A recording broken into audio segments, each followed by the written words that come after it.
நிலை இப்பொழுது எல்லோருமாக அந்த கும்பாபிஷேகம் என்று சொல்லப்படக்கூடிய சம்பிரோக்ஷணம் என்று சொல்லப்படக்கூடிய அந்த நிகழ்வை சேவித்துக் கொண்டிருக்கிறோம். கும்பத்துக்கு நியத்தமானது சேர்க்கப்படுகிறது. அந்த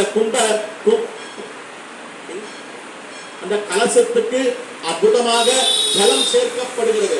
அந்த ஜலத்தை இப்பொழுது அர்ச்சக சுவாமிகள் சேர்க்க அனைவரும் பக்தி பாரவசியத்தோடு சேவித்துக் கொண்டிருக்கின்றனர். இதோ பெருமானுடைய ராஜகோபுர விமான கலசத்துக்கு இப்பொழுது நடந்தேறி கொண்டிருக்கிறது இந்த சம்பிரோக்ஷணமானது.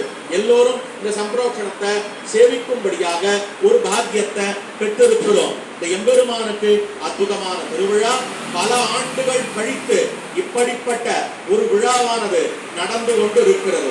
எம்பெருமானுடைய அருளுக்கு எல்லோரும் பாத்திரபூத்தர்களாக ஆகிக் கொண்டிருக்கிறார்கள்.